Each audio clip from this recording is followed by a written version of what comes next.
Hello, everyone. Welcome to today's webinar entitled Countering COVID Conspiracies, Hate in the Pandemic.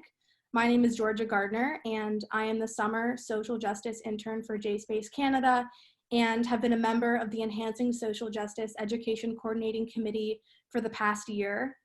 I'm honored to be the moderator for today's webinar, and thank you all for joining us as we discuss a pressing issue affecting minority communities during these unprecedented times. The Enhancing Social Justice Education Project was founded in 2013 by a group of volunteers, faculty, and alumni of the Ontario Institute for Studies in Education. Our mission is to strive to ensure that social justice education is truly inclusive by reintroducing the pressing reality of anti-Semitism as a critical component of the teacher education curriculum. We believe that the lessons of the Holocaust are important for understanding the signs of totalitarian thinking and its impact on any victimized, racialized group. We provide resources and seminars for educators on how to handle sensitive issues in the classroom when taking a truly inclusive approach to anti-racist, anti-oppression, and equity studies. We dedicate this webinar to the memory of Professor Bonnie Burstow, who throughout her long career was involved in the anti-fascist struggle and was one of the founders of the Enhancing Social Justice Education Project. I'd like to give special thanks to our community partners, JSpace Canada and the Canadian Anti-Hate Network, both independent nonprofit organizations, for their support in mounting and promoting this webinar. JSpace Canada is a progressive Jewish pro-peace organization whose volunteers have a deep commitment to a just resolution to the Israeli-Palestinian conflict and to taking action on related social justice issues in Canada. The Canadian Anti-Hate Network is made up of many of Canada's leading experts and researchers on hate groups and hate crimes. They research, monitor, and counter hate groups and provide education and information to the public, media, researchers, courts, law enforcement, and community groups. Today's discussion is particularly relevant as we are witnessing the impact of white supremacy and hate across the country and abroad. The world is fixated on the deaths of 2 Black civilians at the hands of police. These incidents have incited an outpour of support for the Black Lives Matter movement and speak to how individual bias can manifest into physical harm.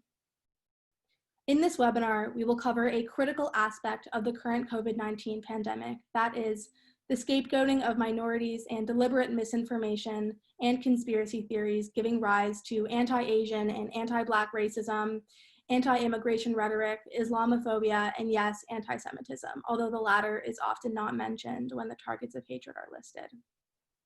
Our panelists will make some initial remarks in response to my opening series of questions for approximately 40 minutes, and then we'll open it up to questions from the audience for another 20 minutes. If you have a question, please submit it via the Q&A section on your device, and I will do my best to get through them all. And now to our special guests.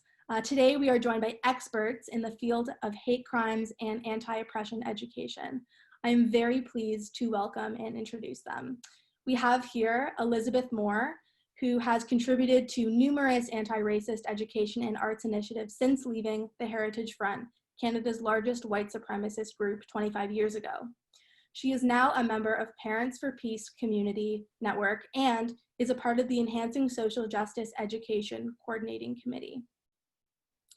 Professor Barbara Perry is the Associate Dean of Social Science and Humanities at the University of Ontario Institute of Technology. She has written extensively on hate crime, including several books on the topic, among them In the Name of Hate, Understanding Hate Crime, and Hate and Bias Crime, a Reader. Kurt Phillips has worked for nearly 20 years as a high school teacher in Southern Alberta. In 2007, he founded the Anti-Racist Canada Collective blog to track racist extremist activity in Canada. After 15 years and more than 1,800 articles, he handed over ARC over to new writers. He is now a board member and writer for the Canadian Anti-Hate Network. And finally, Hiren Mistry is an educator and researcher whose work synthesizes commitments to equity, human rights, cultural and religious diversity, policy, and pedagogy. He is a former seconded lecturer at York University's Faculty of Education and is currently the Equity Resource Teacher for the Peel District School Board. Hiren is completing his doctorate in higher education and leadership at the Ontario Institute for Studies in Education, focusing on the intersection of policy, religious diversity, and leadership. So to get us started, I'd like to ask each of you to tell our audience how exactly it is that you came to do this important work. You're all from different backgrounds and come at it in very different ways. So what motivated you to become involved in anti-racism and anti-hate work, and why do you think it's so important at this time? So Elizabeth, let's start with you. Thanks, Georgia.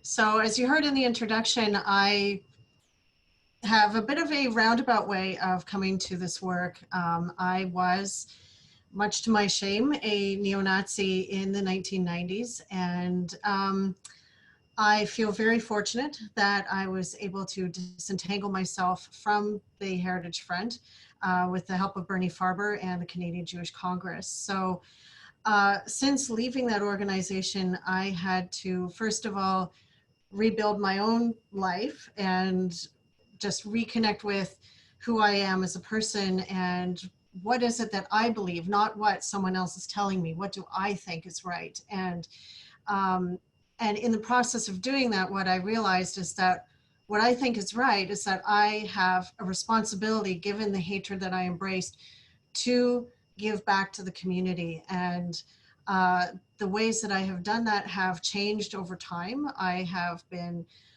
in the earlier days, I was, quite public, and then I went into a bit more of a private mode for a while. And obviously now I'm back doing more public work again. And I feel certainly with the times that we are currently in, it's critical that we have all hands on deck, that we all have different ways and means of supporting those who are fighting for justice or fighting for justice ourselves in whatever role that we feel is appropriate for us. But sitting on the sidelines and doing nothing is just not what any of us can afford to be doing right now. And that's really the main reason that I'm still here. Thank you. Kurt? I first got involved, I guess you could say, at least the impetus for me being involved in this work was during the Oklahoma City bombing, and the visuals that came from that, particularly the firefighter who was carrying the lifeless toddler out that was on Newsweek covers. I started getting into the information, trying to learn more about it, what made people tick. I knew there were groups in Canada that existed. I knew there were individuals. I certainly frequented and read many of the hate sites, and I wanted to understand why they believe what they did. In my research, I realized that Canada didn't really have a committed organization to kind of monitor hate groups. We didn't have at that time a Southern Poverty Law Center, for example. So I thought, well, I know a lot about this right now based on the years of research I'd been doing previously. So in 2007, I started the Anti-Racist Canada, referred to as the Art Collective, which is kind of funny because for most of that, the collective was me and maybe my split personalities. I did have some other writers who helped me along the way too. For example, one of my very good friends, she was the one who wrote and started the history of violence, detailing the history of hate crimes that had committed in Canada. But my interest was in trying to educate and provide information about groups that were being ignored and kind of not taken seriously. When I saw individuals mentioned in the media having committed a crime, against a person of color, for example, they very rarely mentioned the person who had committed the crime was also a member of, for example, the Aryan Guard, which was a hate group in Alberta in the mid 2000s. So I thought, well, I want to provide some context to it. So that's where I started. And for 15 years, I operated the website, and then after January, I stepped away and handed it over to other incredibly skilled writers. Barbara, do you want to go next? Yeah, it's really hard to say how I came to this. I don't remember a time in my life when I wasn't somehow at least interested in questions of human rights and inclusivity. Even in high school, you know, through the courses I took, I would explore the experiences of communities that we didn't really talk about very much in school: Indigenous communities, Jewish communities. One of my mentors in high school was probably the first Jewish person that I met, and I learned from him. Really the depths of the Holocaust, and it just followed me through my university career, where I would take every opportunity to work in this area, and when I sort of landed in my first teaching role in Maine at University of Southern Maine, that's when sort of the hate crime piece really came to the fore for me. It was during a time of human rights initiatives, ballots around gay rights were on the block, and the number of organized hate groups that emerged and the amount of violence that was directed towards the LGBTQ community at the time really started me thinking about hate crime, which really was not something that was talked about. It certainly wasn't in the scholarship. We had very little legislation. Of course, I was in the States. Even there, it wasn't until 1990 that we started to see legislation. And it just, you know, has evolved over those, I'm not even gonna say how many years, many years since my first job. And the white supremacist piece, the hate group piece, is something that I come in and out of. When I was teaching at Northern Arizona University for a while, of course, that was really one of the hotbeds for the far right movement in the US. So that got me very interested in white supremacy. So I worked for a little while in that. At that point in time, you could have counted the websites probably on, you know, your fingers and your toes. It was early days, and now look where we are. So I think that this is such a part of a broader, very important conversation about the ebbs and flows, and Kurt can speak to that from, you know, following it so closely, the ebbs and flows of the hate movement specifically in the Canadian context. So very happy to be part of this conversation. Yes, we're very glad to have you. And finally, Hiren. Yeah, thank you. I would say that rather than me finding my way into the work, I think the work found me. As a South Asian male growing up in Canada, you know, my exploration of hate groups and the notion of belonging was just part of my journey of trying to discover myself and my community through Canadian history. So it's one thing. But I would say that I came into the work around anti-hate more specifically post 9/11. So I began my career in '99. I would say that my career really began after 9/11. I was teaching in North Brampton, a course on world religion. And when the events happened, you know, I had about 12 students at the time. And, you know, in following semesters, my numbers were up to 35. Students were scared, they were terrified, they were vigorously curious. And they didn't have a place to unpack the microaggressions they were experiencing, or the hate that they were hearing or talking about with others and that were circulating. And so I kind of threw out the course as it existed, and I built a course from the ground up based on student voice, and really on cognitive skills. What are some of the skills we need to think through? What does it mean? What does religion mean? What is extremism? What does identity mean? But I think the one thing that really alerted me to just the narratives of hate that exist is that at the start of every unit, I'd give my students 1 minute to tell me that what the world has told them about Hindus, about Jews, about Muslims, about Christians. And they hesitated at first. But once they started talking, I would write them all on the chalkboard, and then I would, you know, copy them down. And that became the curriculum, is unpacking those mindless repeated messages of hate that their 17 years of living had now, you know, filled their brains with. And that became the curriculum. So I would say that's my moment of really awakening to the work of anti-hate and the work of curriculum. Amazing. And I think, you know, as we've heard, the hate that we're seeing today towards minority groups is nothing new. I mean, right now, examples today include attacks and vandalism of synagogues and cemeteries and Zoom bombing. And on top of that, outrageous anti-Semitic graffiti in downtown Toronto, the blaming of Jews for the international pandemic, and the outpour of hate during this time of crisis, scarily mirrors realities that Jews experienced during the Black Plague that led to pogroms against them, and the ongoing blood libels and the scapegoating that fueled the hatred resulting in the Holocaust. So maybe, Elizabeth, you can speak to this. How has the state of the current pandemic acted as a breeding ground for these kinds of hateful acts to persist? So I'm going to expand my answer a little bit. When we first started planning this event, the COVID-19 and the conspiracies around that was the big issue that we felt we needed to talk about. And we still need to talk about that, and I'm going to, but of course we also have the riots and demonstrations and in the United States and the actions of Donald Trump that are going to have a huge impact going forward. So I'm going to address that as well in my answer. But first about about COVID-19,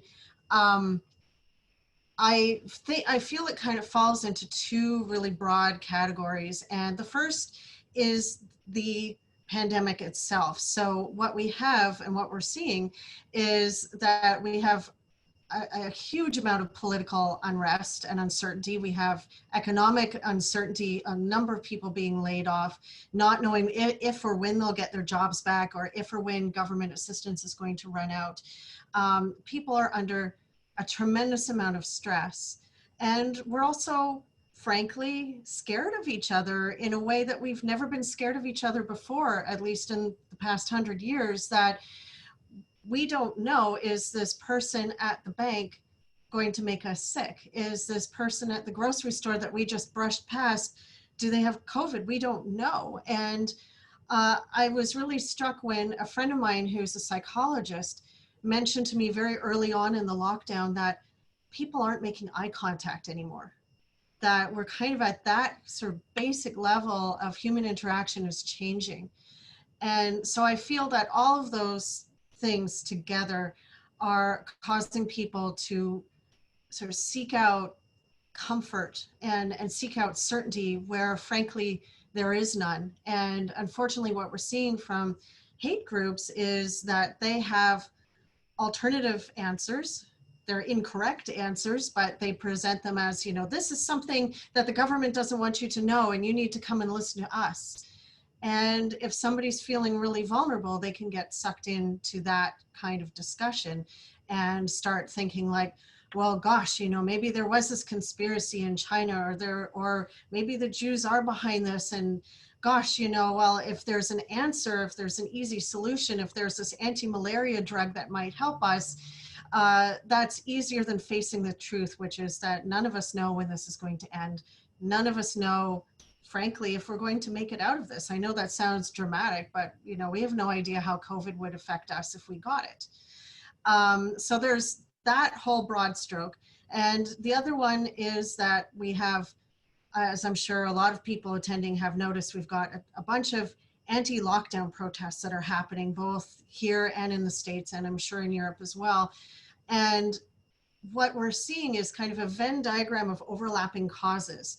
And I think these causes have always overlapped. I don't want to say that they didn't, but we're seeing an increase in the number of people who, for example, are anti-science and anti-vax overlapping with racist extremists. And of all of those people overlapping, we've got the pro-gun freedom rah-rah people in there as well.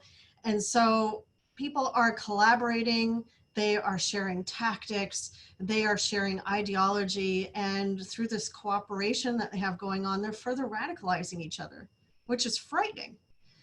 And so now the new piece on top of all of this stuff that was happening is we've got Donald Trump. And frankly, I was talking to some friends earlier today, and we were all just sitting there stunned at our computers, just trying to make sense of everything that is happening. That, you know, the response to George Floyd's death makes perfect sense to me anyway.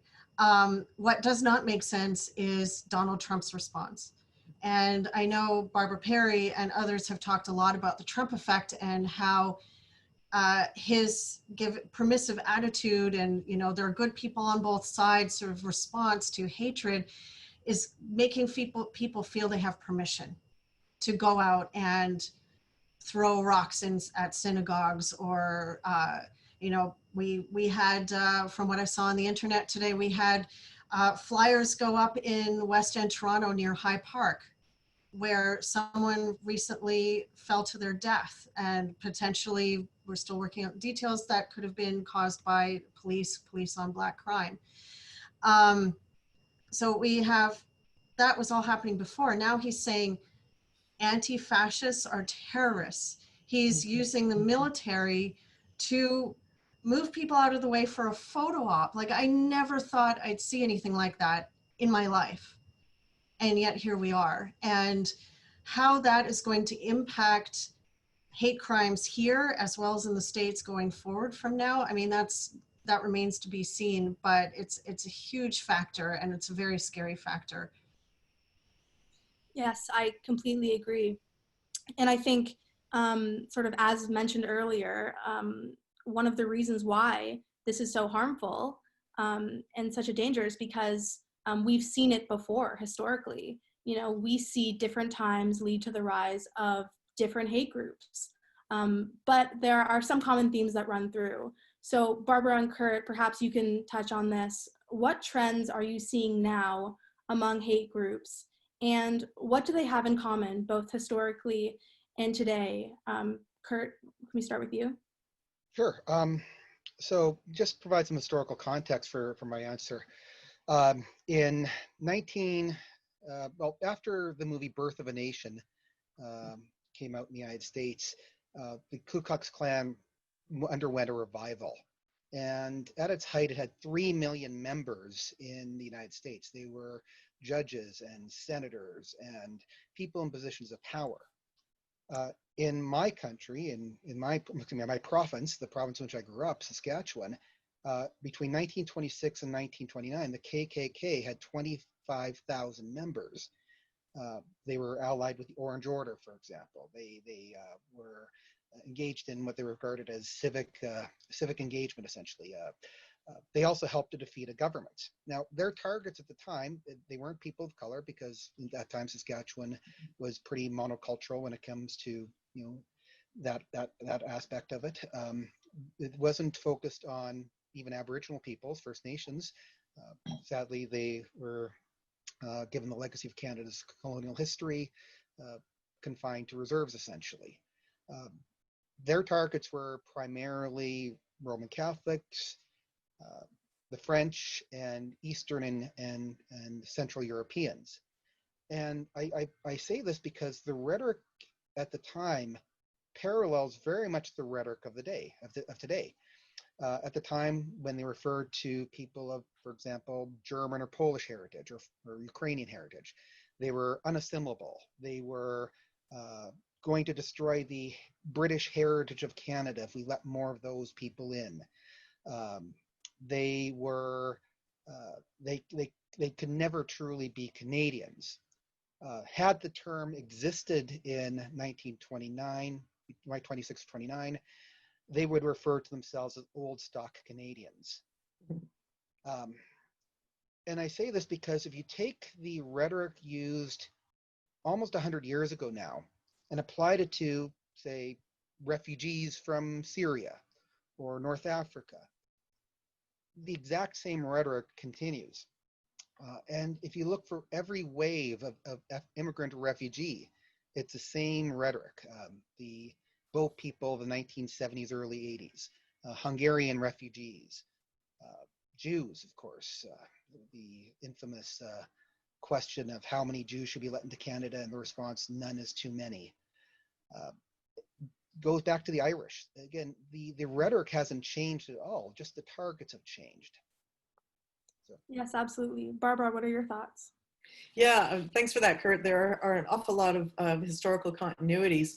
And I think that, as you say, sort of the focus changes dramatically. I should say that maybe the one thing that remains a constant and underlies so many other hatreds is anti-Semitism, because it's often the Jews that are held responsible for, the immigration crisis, for, black crime, for, all these other ills that somehow the Jews are responsible, that they've orchestrated this latest crisis. And the hate groups love nothing more than a crisis, and so are really exploiting the sorts of conditions that Liz has explained for us.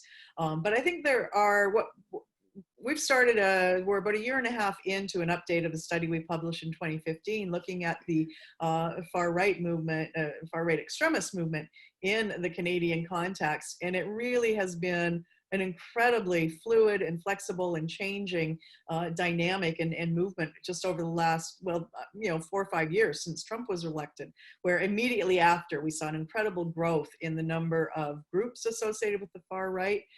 In 2015, when we published, we identified just over 100 active groups.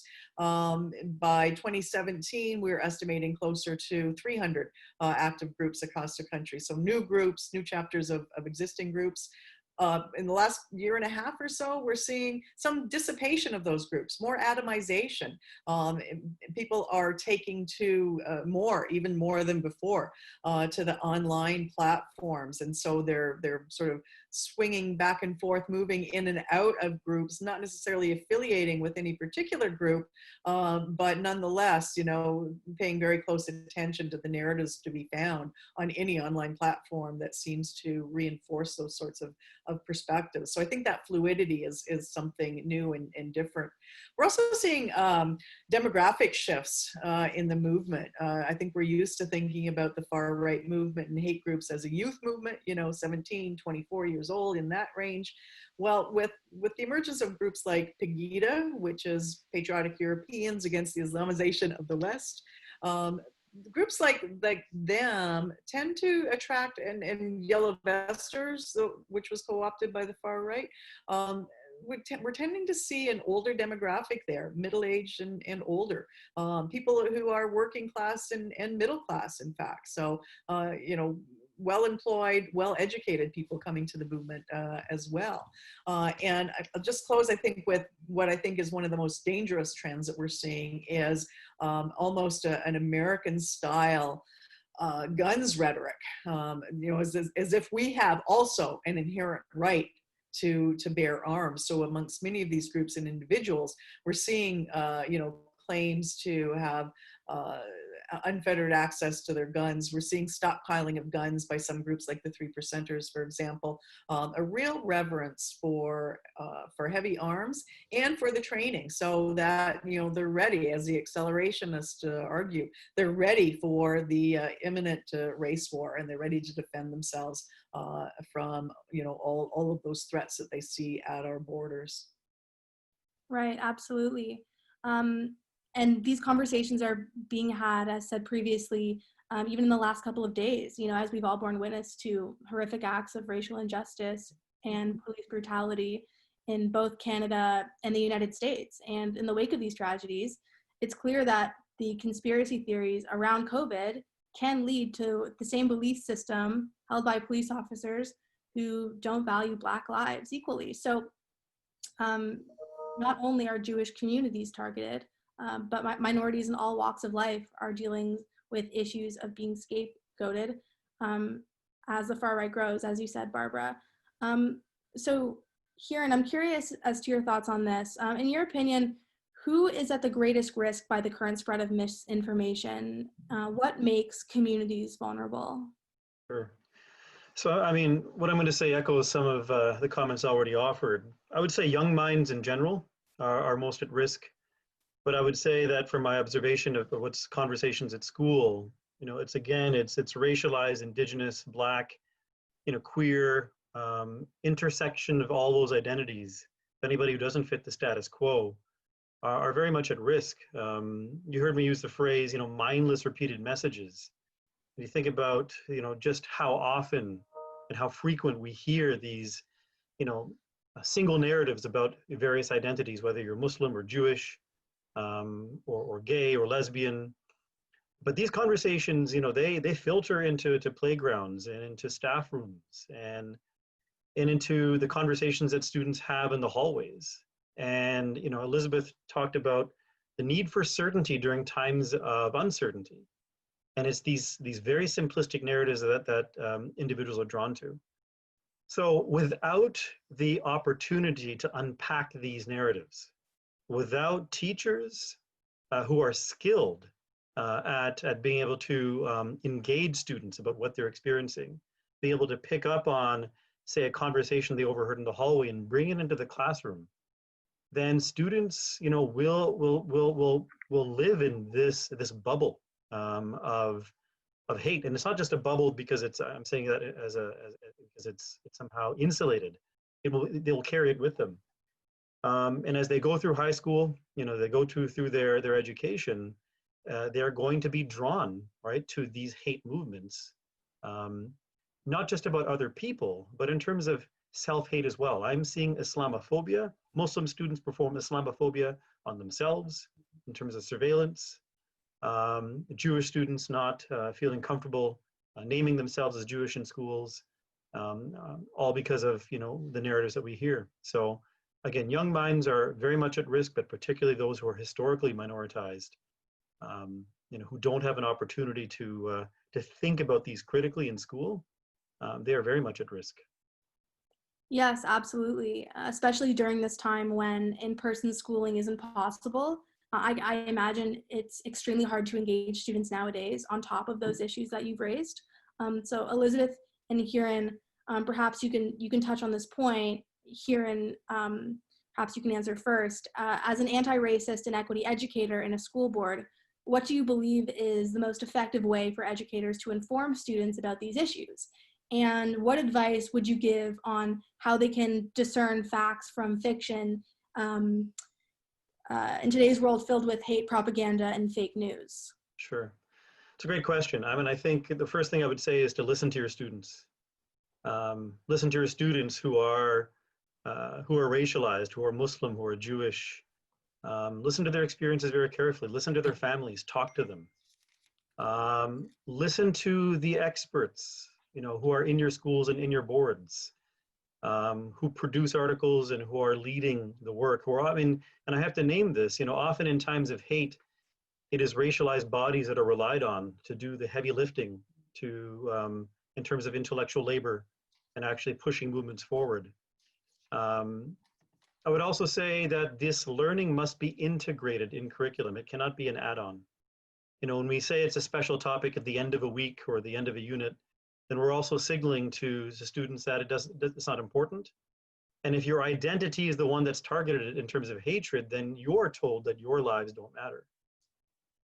So teachers need the skills. They need to be, there needs to be resource investment in making sure those skills are there. I think teachers need to lean into the bravery and the courageousness and not hide behind fragility to address these topics, because sometimes what we hear is that teachers say, I don't know what to say. I don't know what to do. And so there is a risk of averting risk by not saying anything, but by doing so, you've actually said something very powerful by letting this hatred continue and letting your students suffer. To summarize, talk to your students, talk to families, integrate in curriculum, and understand what skillful integration actually looks like. It's not a black line master, and it's not a PBS video, right? It's through real genuine inquiry-based learning, based on knowing your students and knowing them well. Yes, thank you. And I mean, since the start of the pandemic, everybody's circles have moved online, including all of us, obviously. And this new normal is new to everybody. And while staying inside hopefully prevents us from getting sick from the coronavirus, there is the potential that we may be more exposed to the virus of hate. So Kurt, perhaps you can touch on this. What measures can people take to protect their communities from being exposed to online hate by white supremacists and other extremist groups? Well, in addressing this question, I do struggle with it because the reality is social media makes it ubiquitous. I have spent years going on sites like Facebook and Twitter and seeing some of the worst rhetoric you can imagine. Rhetoric that violates the terms of service of all of these providers, and yet, continuing to report them, I often would receive responses does not violate their terms of service when they clearly did. I've seen and have reported on threats to Muslims, to Jews, to people of color, African Canadians, First Nations, numerous threats to kill the Prime Minister. And in responding to this question, I think the most important thing is that we all need to take a stand. When we talk about bullying in school, and we talk about the bully, the bullied, and the bystander, and I think too many of us are being bystanders. We see it, but we turn away. We don't acknowledge it. We say, oh, there's just a bunch of crazies, using that term. We could ignore it because they don't represent the majority of Canada. They don't represent people who I think are important. We could ignore it. But in allowing and ignoring it, you allow it to fester. So one of the things that we as a country need to do a much better job is recognizing that racism isn't a phenomenon that exists only in the United States. We have a history of racism in this country that goes back to the founding of this country and beyond, and still exists today. We tell ourselves comfortable lies that, oh, well, we're not as bad as the United States. We are as bad as the United States, and we just don't want to acknowledge it. And I think that's the first thing that we need to do. We have to acknowledge that racism is a problem before anything else. If you don't acknowledge the problem, you can't deal with the solution. Once you do acknowledge it, I think one of the things you can do is don't be a bystander anymore. Be an upstander. Stand up for people. There's a phenomenon now of people who are videotaping encounters, like racist encounters. On the one sense, that's fantastic. It shows that it's real. But I wish that sometimes people would put away the camera and actually stop it or say something. And there are people who do, but I want more to take that action. Canada also has legal recourse. Canada, one of the complaints that many of the people on the far right have is that we are trying to stifle their freedom of speech. I've never stifled anybody's freedom of speech on the blog. In fact, one of the reasons why they hated the blog is because I kind of show what they were saying. I just provided context, and they didn't like the context. They want to have speech without repercussions, without consequences. We have to start making it uncomfortable for them, both in terms of showing it's socially unacceptable, and when it reaches that level of being criminal, of having charges pressed. We have a criminal code, which sections 318, 319, 320, which can deal with this. And I think we need governments in the provincial level that are much more willing to use that when necessary. If people are conscious of what they are saying and how they present themselves, I think that will help. But again, it's only one part of a much more complex solution. As Hiren was saying, I mean, education is a big part of that. If you're not educating, if you're not providing people with information and showing them how to discern real information from fake information. I hate the term fake news, but there is false information that exists that people will gravitate towards. Social media allows for people to exist in a bubble. They can gravitate towards the information that they agree with rather than information that might be accurate. And I think we need to do a much better job in this country at the school level of providing students with those critical thinking skills to be able to discern accurate information from inaccurate information. Because sometimes the inaccurate information looks really compelling. As an example, I used to teach the novel Animal Farm to my grade 11 students. And there's a discussion about revisionism there. Now, I used to bring in an example of Holocaust revisionism and saying, look, clearly, I'm going to put, this is an example, this is a very pernicious example of revisionism. And I want you to go through it. It's a very short document. I want you to underline the number of times it said lie. how many times it said Holocaust in quotes. And in a 2.5-page document, they circled Holocaust in quotes 45 times. Example of the word lie or some variation of a lie 76 times. They looked at the citations that were provided. It looked very professional until you look at the citations and you realize, oh, well, they're just citing other Holocaust deniers. Or in the case where they're talking about real historians, well, let's actually look what the historian said. You know, the ellipse there was actually very important because that ellipse provided the context for this. Without the ellipse, it sounds like they're agreeing with this. So teaching critical thinking skills at the high school and junior high school level, even at the elementary school level, is really important to help to address these issues. Yes, absolutely. And now moving into our question and answer period, I encourage members of our audience to continue to write in if you have any questions. This next question is a composite of some of the questions asked by the audience. So the pattern of hate propaganda and even violence against minorities is cyclical. When it erupts, there is a flurry of action, reaction, and training in schools and in the criminal justice system. And then it subsides until the next crisis when racism, anti-Semitism, and other forms of hatred again rear their ugly heads. So what can and should be done to create real systemic change that can stand the test of time? Barbara, do you first want to speak on this?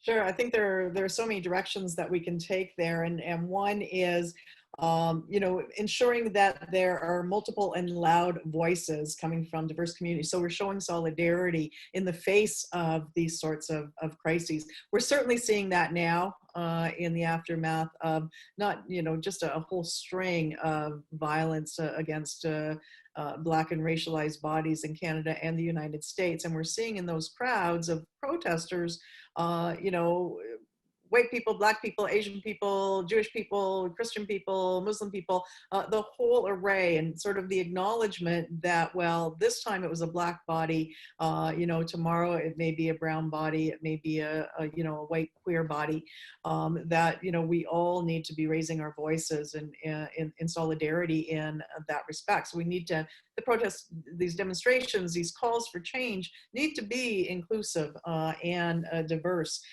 There's starting points for those hard conversations, and Hiren, you referred to that in the classrooms, and I think so important that we take these messages that we're sharing tonight from within the audience to our peers, to back home, to those that we're quarantined with, and to the classrooms as well, whether it's elementary, secondary, post-secondary classrooms, to have those conversations.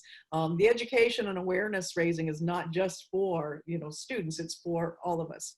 That we need those opportunities. The work that Kurt, you did for years and years was so important, I think, to sort of peeling the covers off of the very darkest corners of organized hate in our country, and I'm really appreciative of that. And educators in the schools as well, the role that you all are playing there is so important. The one thing, and I'm going to circle back to something that Kurt mentioned, and that was around sort of this whole notion of holding our governments responsible and our politicians responsible. There have been times, certainly not, I think, in our memories, for most of us, in our memories, not been a time when we've seen a president of the United States, what was the most powerful country in the world, who is really not just lending permission, but is condoning hatred and violence directed towards others. And not much we can do about an American president, but we can hold our own politicians responsible and hold them accountable. So, for example, sort of two contrasting examples, we had an anti-racism strategy in Ontario prior to the last election. It's gone silent. The body that was meant to institutionalize that and to operationalize that has just been completely cut off at the knees. Let's learn from that. We now also have a federal, sort of the revigoration of the federal action plan against racism. Let's hold our federal government at least responsible to rolling that out, to ensuring that there are actions that follow from that, that it's not just another empty piece of rhetoric, it's not just an empty document, but that there are real consequences in terms of legislative reform, in terms of policy reform, in terms of exactly the kinds of resources that each of us need to do our work and to make the changes that we want to make and to lead those changes. We have both the responsibility and the privilege, I think, to be in the position to do that. But it's hard to do without the resources. So we need to sort of keep their feet to the fire on this. Absolutely. Elizabeth, what are your thoughts on this? I think that, I mean, the time that we find ourselves in right now, it's hard to even imagine that in the future, we'll all look back on this as being a terrible nightmare, and that we'll be in an ebb situation again where white supremacy isn't really in the news, that it's kind of on the back burner again. And when we reach that period in history again, which frankly I'm looking forward to, I hope that we don't fall into complacency again. I think there has been a real failure in the last ebb and flow of this, where, as Barb was saying, programs have been dropped. And as we found out in 2017, when Bissonnette massacred people in a mosque in Quebec City, that CSIS, our security watchdogs, weren't even watching white supremacists at that time, which to me, I can't even wrap my head around how they could just decide that they were no longer a risk, when certainly we had statistics and evidence that proved that otherwise. So I just want to echo what Barb was saying, that we need to hold people's feet to the fire and make sure that at the school level, the government levels, community levels, that we don't let programs drop. And that's both in the research and documentation of hate, as well as the efforts to counter hate, as well as building community and helping to ensure that more youth and frankly, other adults as well get diverted away from joining extremism, so that we have fewer people who are attracted in the first place. Absolutely. Hiren, do you have any thoughts on that?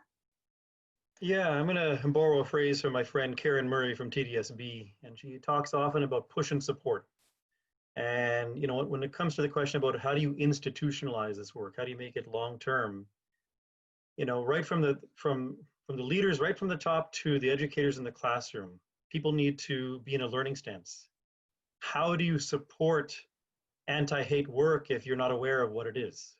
So whether it's violence against Black communities for 400 years, the longest hatred against Jews for more than 2,000 years, what Islamophobia really looks like and sounds like.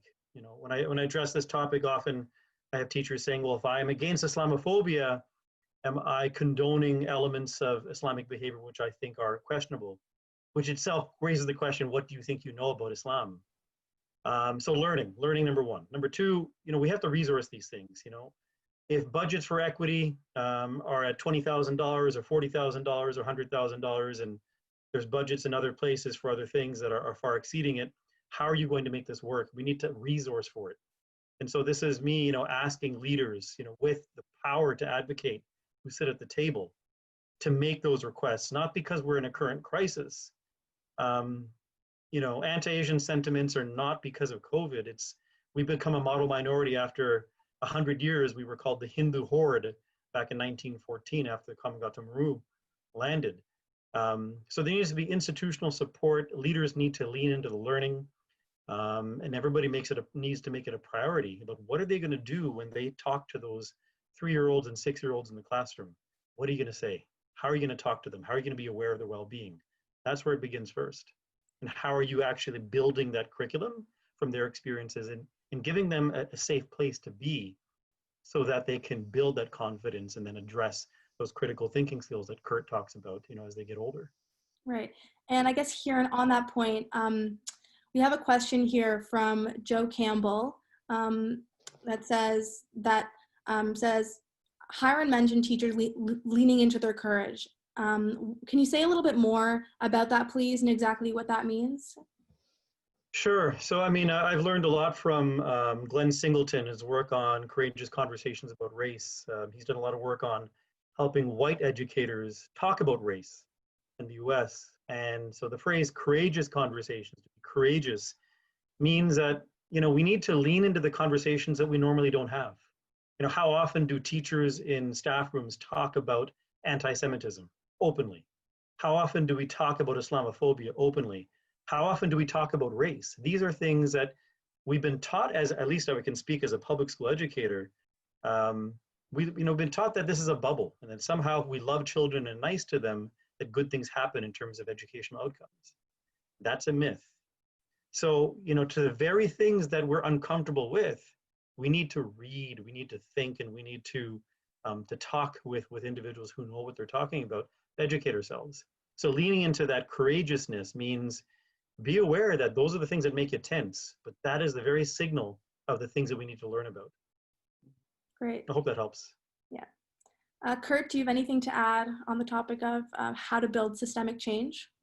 Well, again, I would echo what everybody else said and what Barbara said. I mean, for me, I think the idea is take the lead from racialized peoples. Again, I will never suffer the level of racism discrimination that a person of color will.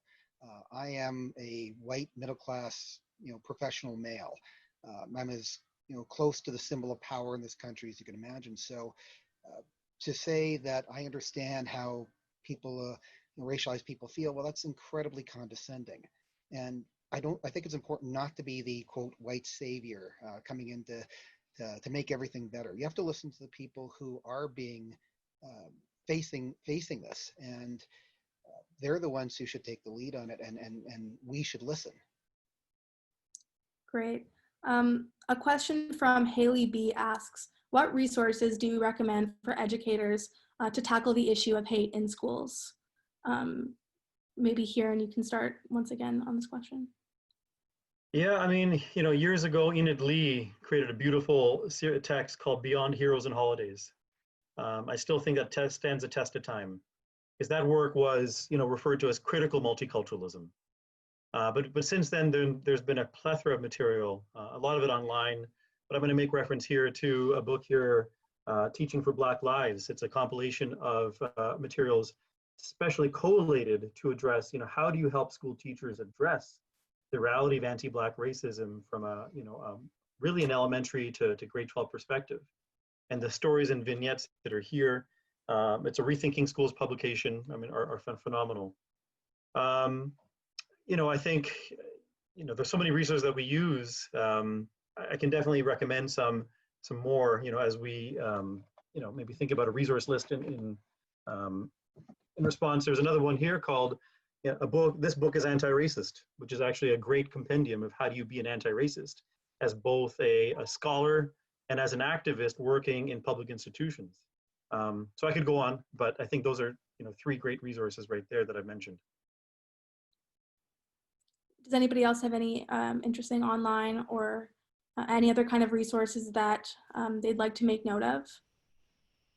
Yeah, I'll just add in FAST, Fighting Anti-Semitism Together. They have two projects that I know of so far. There's Choose Your Own Voice, that's for grades 6 through 8, I believe, and Voices into Action, which is for high school age kids that addresses specifically anti-Semitism. And I think those are very valuable resources that teachers can access online. Great. Does anybody else? I just might want to say that resources are not always the answer, and resources are a great entry point. But again, as the educator in public systems, I'm going to make my vote out there for good pedagogy, sound assessment skills, get to know your students. You can build great resources in a classroom, but you need to have those, as the core. So sorry, it's my public education hat coming in. Absolutely. And I would add to that, if I could, that the educators need to educate themselves as well. A couple of years back, I had my students, they were developing both online and offline initiatives intended to counter mobilization to right-wing extremism. And one of the things that one group did was develop a workshop for high school age students, and they actually went into about a dozen high schools out in Durham region in our area, and delivered this workshop. I think it was a 2-hour workshop or something like that. And you know, perhaps weren't surprised when they, you know, came away and the students were saying, "Oh my gosh, I had no idea. I didn't know what anti-Semitism was. I didn't know, you know, what these groups were. I didn't know what their narratives were." But the teachers were saying the same thing. So, you know, I think that there's, you know, before they're able to have those conversations, which are absolutely necessary, they need to, and I think this is where the fear comes from, that they feel perhaps they don't have the knowledge that, or the awareness that they need to have those conversations in ways that are productive rather than counterproductive. Absolutely. And I'll also mention that all of the resources brought up in this discussion will be a part of the Enhancing Social Justice Education Project's electronic library guide, which can be found at our website. So those will be free for everybody who's watching to access. And on the point of resources, Nicole Miller asks, how can we get the ministry to mandate them as part of the curriculum, or at the very least, make more teachers aware of them? Kurt, do you have any thoughts? Well, I'm in Alberta, but you know, one of the things that the previous government in Alberta was doing was you know, attempting to include Aboriginal voices, not just in social classes, as a, you know, a touch and flavor of Aboriginal people. So you say, oh, we've dealt with diversity now that we've talked about First Nations in our social class. They were integrating it throughout all the curriculum, kindergarten through 12. And really truly integrating it, actually. I'm hoping with the governmental change that will continue.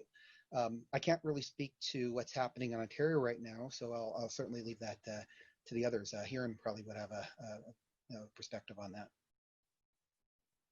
I would say organizations matter. There is a group for years called the Equity Summit Group. For nearly 20 years has been an advocacy group that you know, was able to speak to the ministry and advocate for the ministry, and they're comprised of social justice educators all throughout Ontario. So I think it's important to be connected to organizations that do have as a body a louder voice to be able to talk to the ministry and advocate what is needed.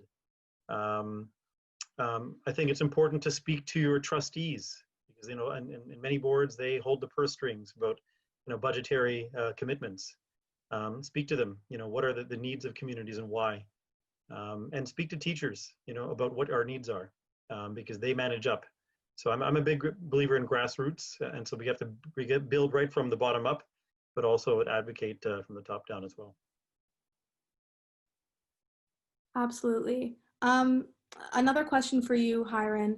Hatel asks, do you have any advice for having these conversations with younger students? Sure. So as I mentioned, you know, working with students, say in grade 1 or grade 2, you know, there's a real importance in having a trauma-informed approach to any of the work around anti-oppression, whether it's K to 12. So I think I'll put that out there. There's plenty of material out there, and I think that's worthwhile for every educator, every community member to explore what an anti-oppression approach to, a trauma-informed approach to anti-oppression work looks like and sounds like. But secondly, you know, if you think about and Google the term inclusive design, and the work that Jiwon Chanaka has really spearheaded, and Camille Logan, they've come up with a series of ways of how do you center student voice, right from a kindergarten perspective, right up to grade 12. And what that means is, you know, being able to start with the student in your classroom. I worked on a project on Islamophobia in a grade 2 classroom last year, and we were building a peace tree over the course of 3 months. And what that meant was sitting with them in circle time and asking them questions about who they think they are, and listening to how they construct language about identity and belonging, and to document that. And the teacher and I would go off and then understand what their students were saying, and then come back and plan and then adjust. So for students who are in grade 3 or grade 2 and grade 1, use that circle time, listen to them, understand what they're saying, what they're hearing, giving them avenues to access their environments at home, and watch for the self-hatred or the narratives of hate that come out when they speak, because those are the inquiry entry points that you can build into your classroom. So there's no silver bullet, but it does mean document student learning, have great pedagogy, and listen to them. Fantastic. And our final question, Jeff Winokur asks, people with strongly held views tend to double down on them even when faced with knowledge or evidence to the contrary. Are there any effective strategies we can employ to engage in fruitful discussions with indoctrined people? And perhaps Elizabeth, you can speak on this given your experience. Yeah, so I wish there was a magic solution to this. I wish we could just bop people on the head with a wand and that they'd finally see sense and come out of what they've gotten into. But, you know, unfortunately, that's not the way it worked. And it certainly wasn't the way it worked with me. There is a time when people can't be reached. But during that time, you can still be present and, you know, plant seeds and say, like, have you considered this? Have you considered that? And I mean, this all depends on who the person is to you and how much time you want to invest. Like if this is a stranger on the internet, chances are you're going to have one small encounter and that's going to be it. But it's still an opportunity to say, hey, have you checked out this website? Have you checked out this resource? Maybe you want to look at this, that, or the other thing, or consider these things.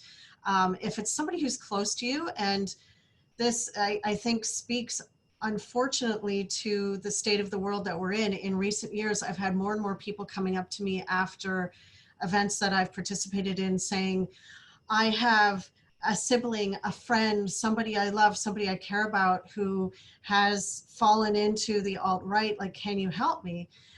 So if it's somebody that's close to you like that, that you are willing to invest the time and frankly, the emotional energy and effort into helping them, you know, you just have to continue to push in a way of just, you know, not saying, if you come at them and say, everything you've just said is BS, and, you know, if you're really aggressive, that's just going to push them further away. And I know that's instinctive because I certainly feel that way myself now that I want to say that to people, but you just keep gently pushing and just don't relent. Just say, look at these sources, look at this, check out these things, consider what this person is saying, and also stay connected to them where their trauma lies. And I know this is a bit of a controversial thing in efforts to counter violent extremism, that, you know, nobody wants to think of racists as having trauma and anxiety and depression and all of these background issues. Like, we just want to focus on the fact that,